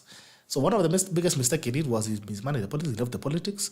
And another thing is he's a towering figure. And because he knows he owns the agenda. I sat in that team that was building up the manifesto. Even Owidi was there. And this manifesto was built by the people. From region to region, they say this is what we want to prioritize. This is what we want to deal with. And the person who seems to understand this thing well and drives it very well seems to be President William Ruto. He's not an absentee leader. There are times when Uhuru was president, we used to publish missing person. You remember the missing person thing that uses Akidon saying President Uhuru is missing. So he never get to take a lot of responsibility. So you could see if it's about healthcare, you could deal with Kagwe. If it was about agriculture, you're going to deal with Monya. I don't know who came before him. So he was not a towering figure. So people got to pick the other, maybe the ministry levels. But you're having a president who is a team leader, who is aggressively moving his agenda forward. And he's doing that because he wants to make sure that it doesn't get lost in between. Because when politics happen, a lot of things get lost in between. The issues of healthcare, he has delivered. Healthcare, people fight SHA and people fight SHE. People fight Taifa Care. But it was in the manifesto. If you read Kenya Kwanza manifesto, the plan was there. UHC, universal healthcare was there. So why are you fighting? Talk about subsidized fertilizer. It was in the agenda. There's nothing that he's doing that is outside his plan. The issues of, you've talked about dissemination of policy and communication. I think one of the weakest links as well could be because the ministries need to take charge. If the issues of vaccination of animals, the Ministry of Agriculture should be able to stand forward and ensure that the citizen understand why you are doing it. So maybe that's what we would admit that this could have been done better, and probably other, moving forward more. We did last time, it suggested that we set up a task force of people who deal with public management. Yeah, civic engagement. Because you realize that it's a whole giant, it's a whole animal, and when you don't inform, misinformation wins. So maybe some of the things that need to be fixed. But to say that William Ruto is a CS, he's a PS, he's everything is a lie. It's not fair to criticize him to that level. Yeah, but he moves. No, he understands what he wants to achieve, and he wants to take fully personal responsibility for the delivery of his agendas. And that's why he gets criticized by someone like Kinuthia. And he says ulidanganya because he's coming in a time to fix things. But then you are counting on Kinuthia. Unajua bibi pia anaweza enda sokoni huko chama na aseme kesho mamoto chama ananunulia leso. Lakini anategemea Kinuthia akuja atoe pesa ya leso. Kwa nyumbani ukapata Kinuthia kwenda austerity. Wanasema bibi ya Kinuthia ni muongo. So you're not talking about Chief and Chaff. I saw you had an interesting conversation on social media. Yes. Of somebody who had actually cast aspersions on Chief and Chaff, but when she got sick, she actually discovered that this thing works. But as we wrap up, Fanya Mambo Kinuthia, I'll be happy to actually touch on that. And I want to encourage every Kenyan to register for SHA. You might not like it might not be the best thing for you, but the reality is insurance absorption in Kenya is under 10%. People don't afford insurance. First of all, they don't afford insurance. And secondly, Kenyans only believe that you need medication when you are sick. So if you are a citizen of this country, you are safer registering with FiresideKE, because it's not about President William Ruto. If you get sick tomorrow, that's what will happen to you. And I was speaking to that lady at that time. I was fighting with her because, she has been an anti-SHA campaigner and, of course, payrolled. And you can tell when someone is being paid to fight a government agenda. At the point when she needed these services is when you are screaming that SHA is not working. You have been fighting it for the whole year. Secondly, you get sick in the morning at 5 a.m., you're being rushed to hospital. You are paying for SHA at 6 a.m. and you want to be served by 7 a.m. and you're saying it's not working because, adverse selection. You cannot wake up today and you go and pay UPA in the morning and you say, one services. I paid you at 6 a.m., so you need to treat me by 7 a.m. So every citizen should register for FiresideKE. It's not about President William Ruto. It's about your safety. It's about your family. It's about responsibility.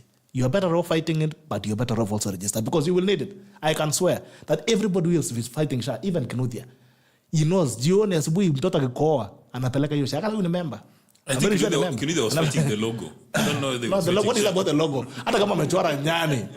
Hospitality, healthcare worldwide is symbolized by a snake. You may not like the snake, but the thing is, you want the services. So let's not fall for propaganda. For the things that touch on you personally, like healthcare, please ensure that you register for SHIP. You will need it. I can tell you, you will need it. Dismus, we will need it.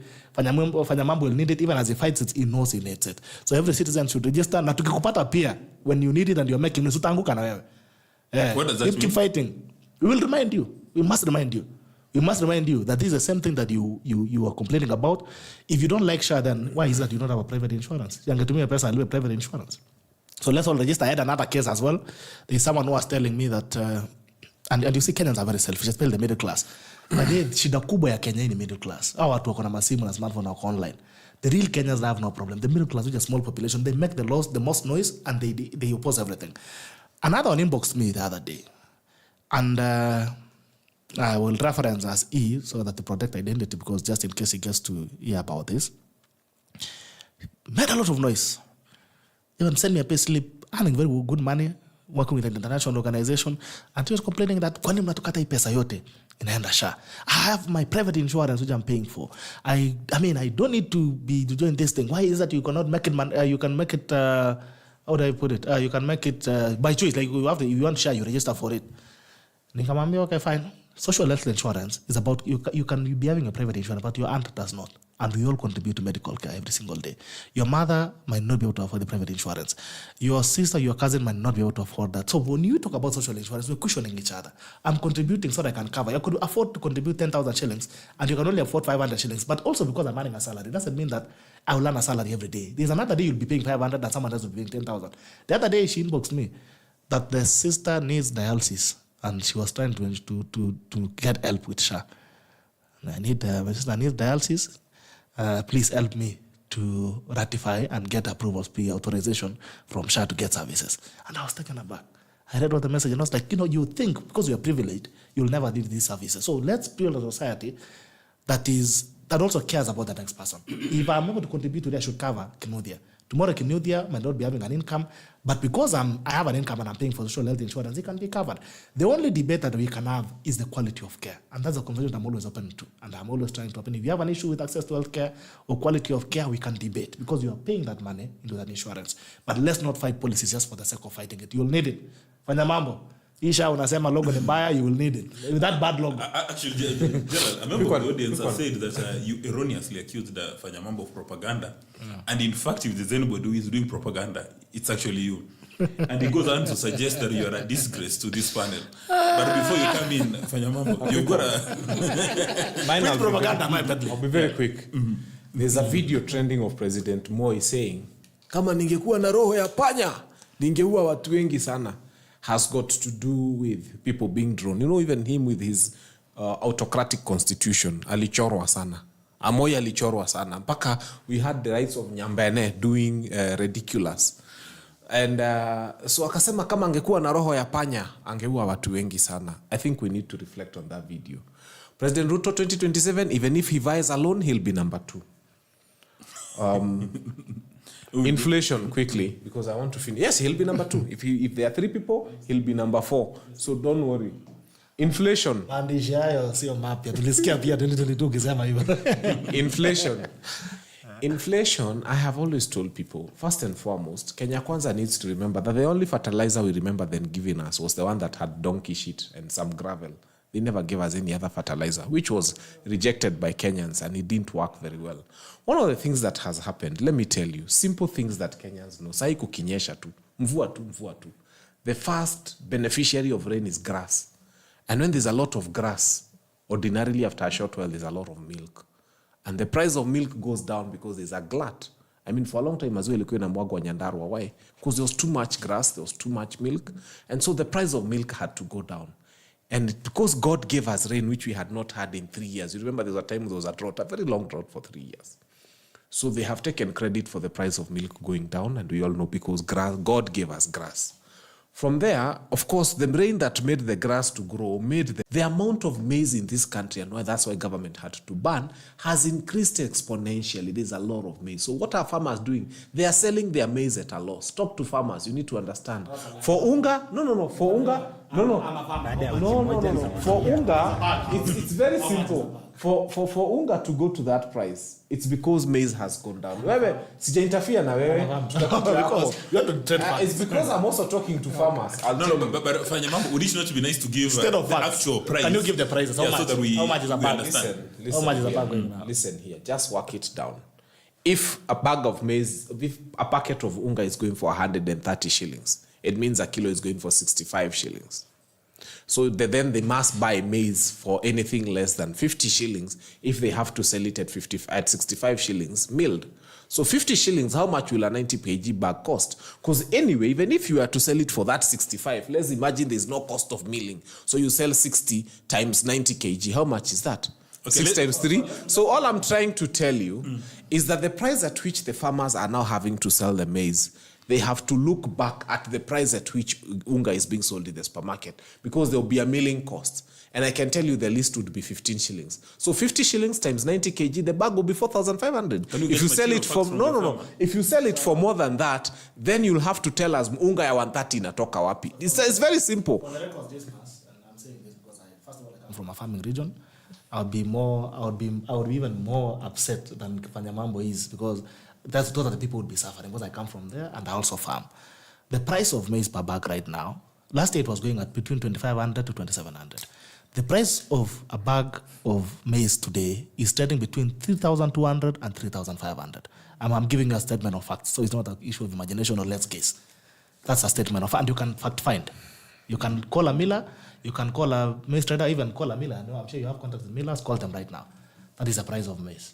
Yeah, and we're hoping it will go even up, because we are not getting maize coming in from Uganda within this season. So we're hoping that the farmers will be able to get more money. So it's an improvement of over 1,000 shillings from last year. So contrary to what Fanya Mambo is saying, and you can find the thing is, the farmer is happy and the consumer is happy. Yes, everyone is happy. No. There we will not agree. And because I don't interfere with him, I'll let him go with it. No, now, I can share let's you continue. I'm dealing with millers right now on the prices, so I can give you a statement of facts. Now, Fanya on Mambo the issue of appears Taifa Care. No, it's because he interrupted my thought process. Facts, because Anytime you interfere with someone's thought process. But No, I I'll just finish with the issue of interfere with Taifa lives, not the Care. thought, yeah. The issue of Taifa Care. Kenya National Hospital is not recorded in this country as a place that is a protected area. I have received not more than 6 people in my office this year alone coming to complain to me about what is happening at Kenyatta Hospital and telling me they would want me to expose it. Before I say that, I want you, Gerald, Bitok, to do yourself a favor. I want you to send one of your members of staff who is not known with a phone, Okay. and to go to Kenyatta and try to record anything within Kenyatta National Hospital. It will be confiscated. They'll be told to delete. Because if you go to ward number on the 6th floor, you'll find a cancer patient sharing a bed with someone else who has a different complication. And you know how a cancer patient is supposed to be treated, especially after radiology.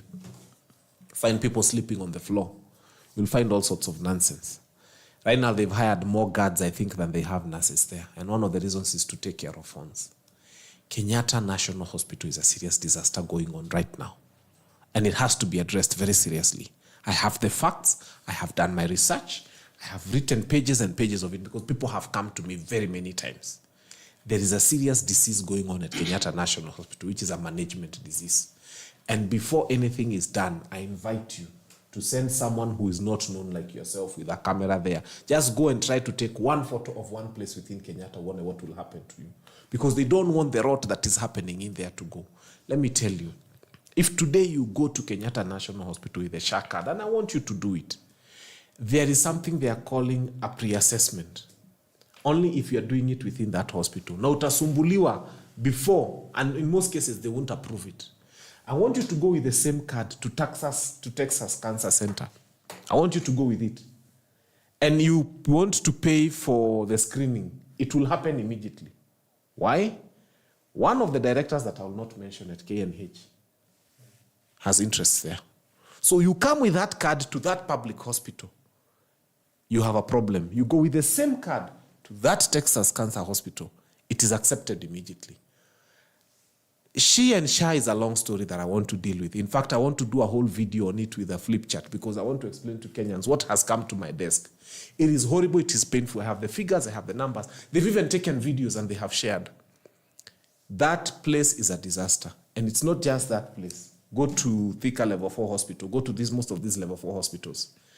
A camera is one thing ukionekana nayo. They have more guards now than they have nurses. Because they don't want the rot out of that place to come out.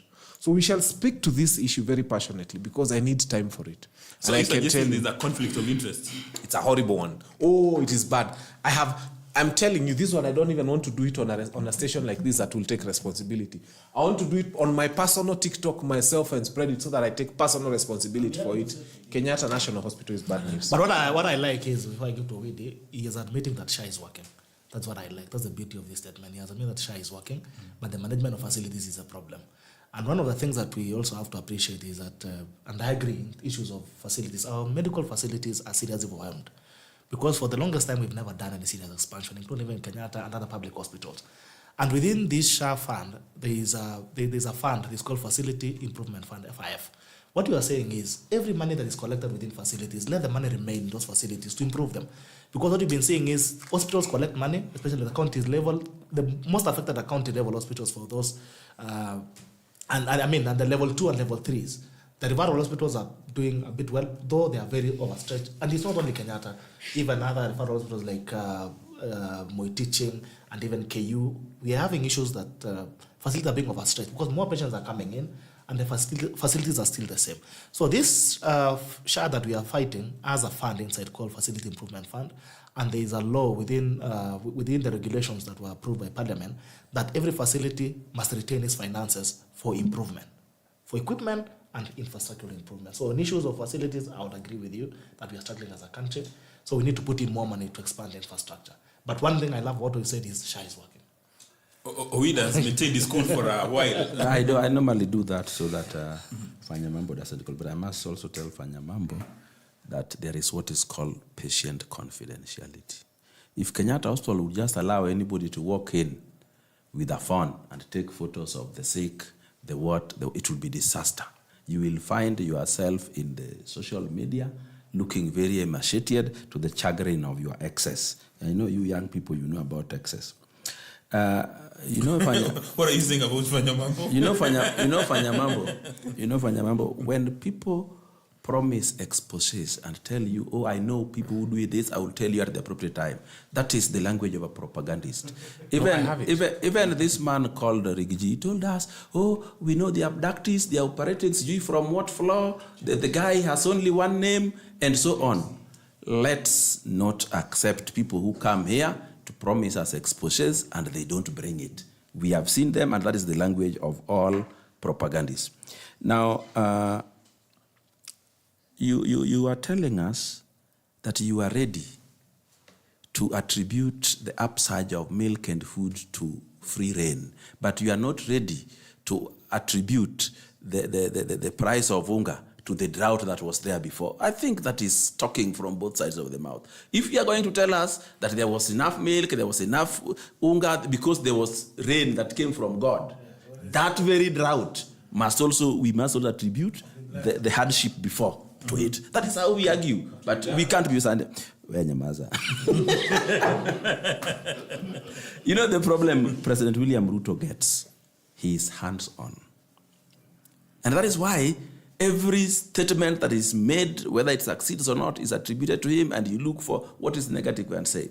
Sometimes back when Mwai Kibaki was the Minister for Health, President Moi introduced what was called free healthcare. And then when it was being removed, he sent Kibaki to go and announce it, because he did not want to take responsibility for the bad thing. But this man called President William Ruto, his only mistake, and it's a mistake, if I meet him again, I will tell him, Mr. President, this is the mistake you are making. Your problem is you mean well.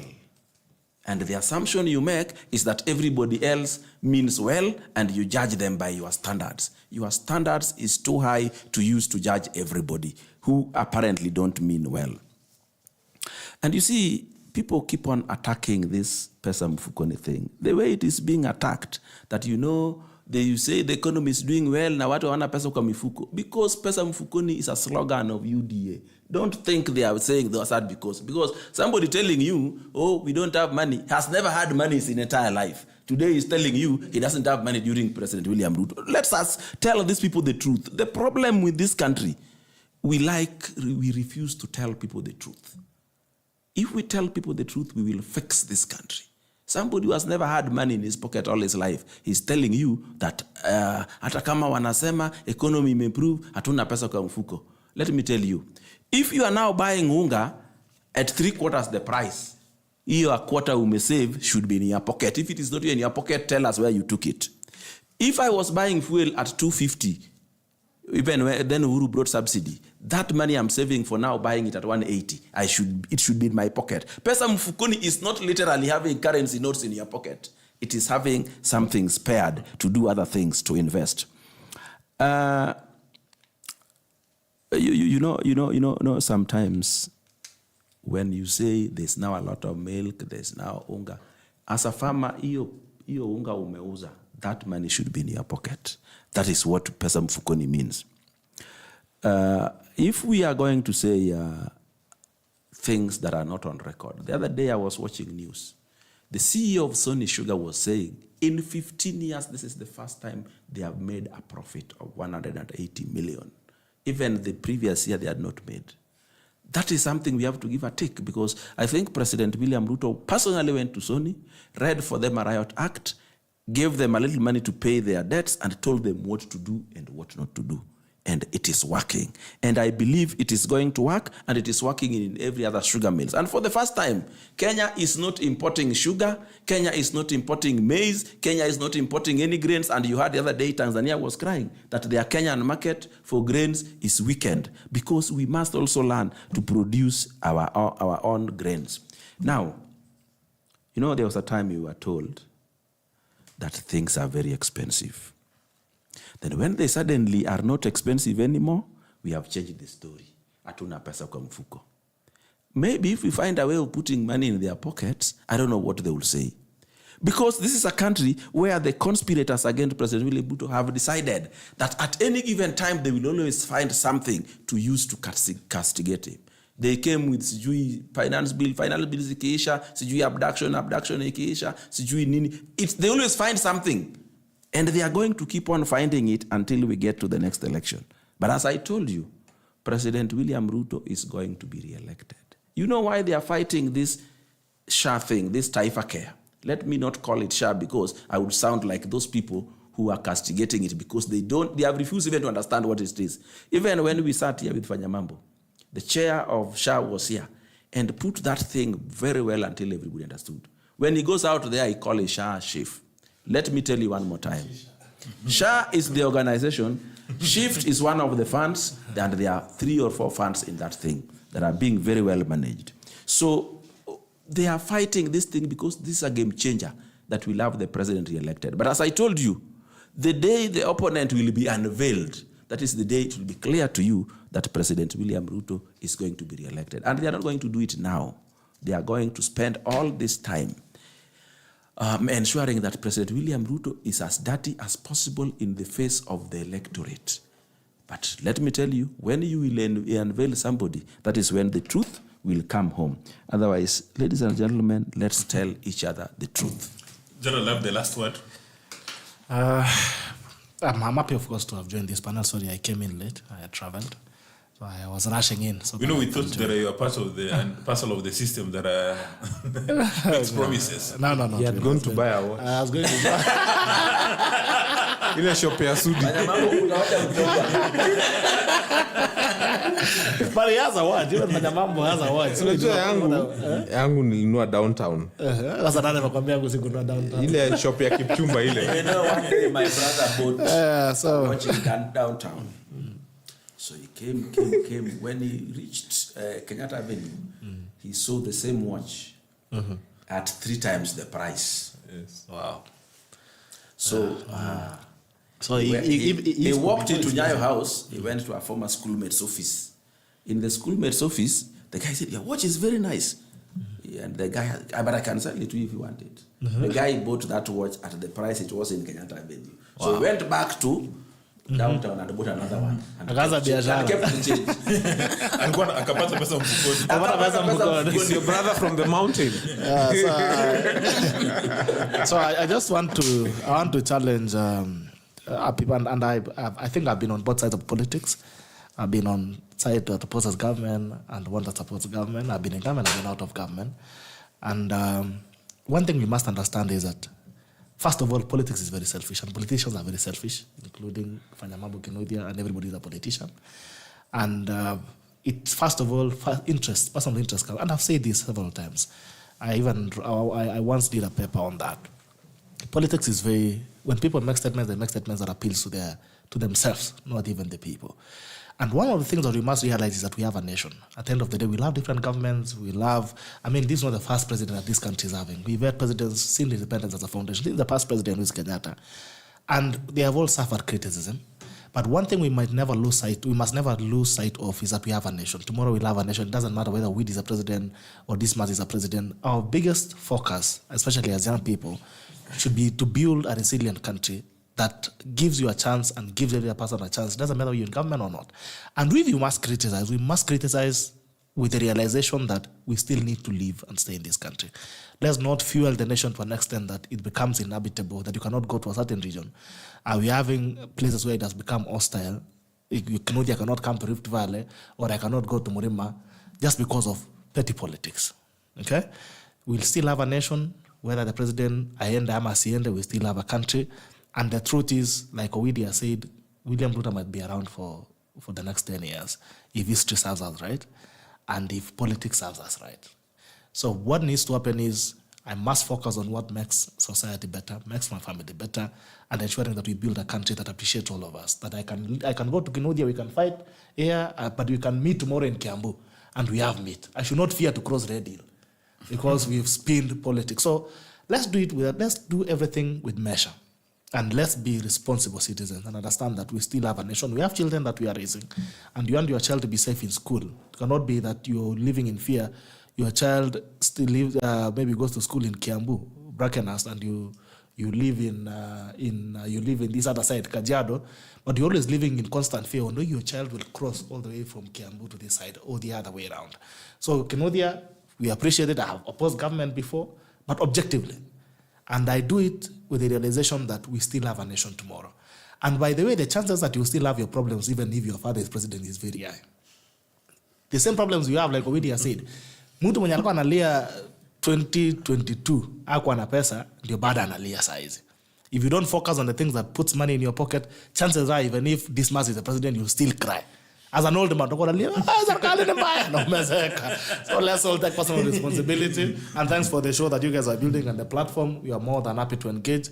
And every voice matters. Even Kinuthia's voice matters. Owidi's voice matters. So let's have this discourse. Let's build a nation that debates but does not include acrimony and hatred. Actually, when you say that you welcome the show, we've had challenges inviting people from government. It's only the chair of, you said, is this she? He's the only one who had guts to come. But the rest of the people have feared. This guy is a super propagandist. He's number one. But propaganda is not necessarily He's a proper politician. Yeah, he's a and chances that he actually end up in parliament is very high. Actually, because of his high-octane propaganda. Just allow me to say this. To declare your Watu wa Dagoretti South. Just because unajua mnaweza niambia haukusema tukachukua mwingine. Just for records. I am squarely in the race. I am vying for MP Dagoretti South 2027. And na mimi naomba munishike mkono. Mimi naomba kura yenu. Mimi 2027 I am firmly in the race to replace KJ due to retire 2027. If there are two candidates in the race, who will be number 2?